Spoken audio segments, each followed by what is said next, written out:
Salut à toi, ami de la diaspora, bienvenue dans cette nouvelle vidéo.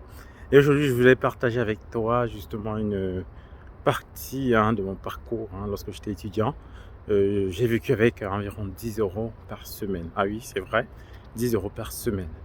Et avec ces 10 euros, je parvenais justement à m'en sortir. C'était pas facile à cette époque, mais je parvenais à m'en sortir. Et comment je faisais? Tout simplement, je ne mangeais pas.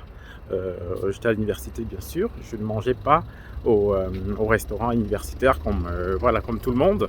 Parce que figure-toi qu'un repas au restaurant universitaire, c'était à peu près à 2,30 €. Donc, c'est ce qui fait que mes 10 euros, en 2 jours, c'était fini. Et les 5 autres jours, je devais être à la fête. Donc, comment je procédais? Tout simplement, pour les plus anciens, il y avait le magasin qu'on appelait ED. Et c'est à ce magasin-là que j'allais chaque fois me ravitailler. Je pouvais prendre un pack de steak à 2 euros à peine.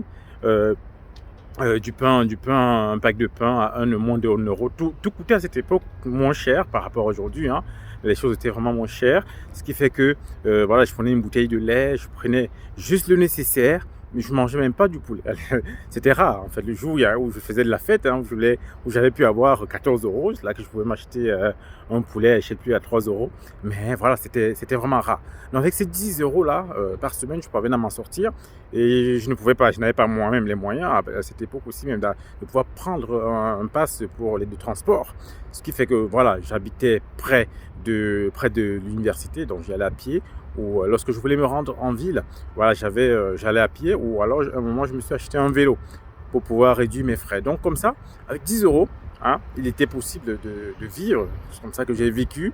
Et ce temps difficile-là a vraiment formé en fait mon mindset, a formé aujourd'hui ma capacité à être quelqu'un qui fonce, à être un fonceur. Comme quoi, les choses en fait difficiles que tu rencontres dans la vie ne doivent pas être pour toi une limite. Si tu traverses une période difficile, dis-toi que c'est une préparation à une saison où tu pourras être différent, où tu pourras te différencier par rapport aux autres. Alors que ceux-là qui ont appris à vivre dans le confort, ceux qui ont appris à être habitués à être endormis par le confort, ils seront face aux situations où il faut être un fonceur.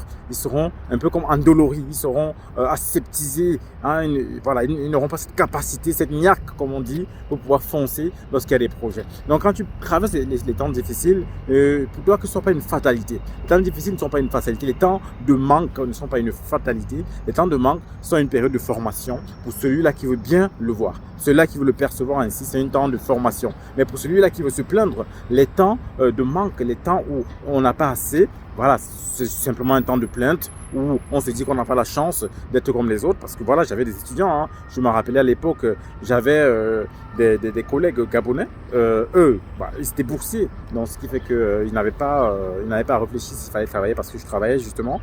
J'allais travailler les vendredis en fin de matinée et le samedi. Donc j'allais travailler comme ça pour pouvoir avoir cet argent, pour payer ma chambre et pour manger tout simplement. Donc les autres, ils n'avaient pas cela. Mais à la fin, quand tu vois ces autres-là qui avaient ces moyens-là, ils n'ont pas développé cette niaque, ils n'ont pas développé cette rage, ils n'ont pas développé cette envie de pouvoir s'en sortir parce qu'ils avaient déjà tout. Parce que tout leur était déjà donné, ils avaient déjà une cuillère en or dans la bouche.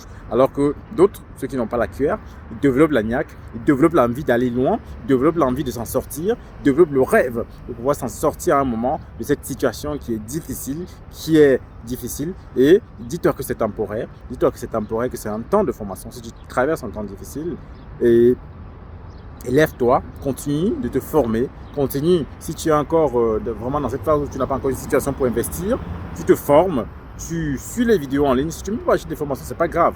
Il y a la possibilité de se former en ligne gratuitement, il y a la possibilité d'apprendre, de poser des questions. Si tu me poses des questions par mail, moi je te répondrai même si tu n'as pas les moyens, ce n'est pas grave.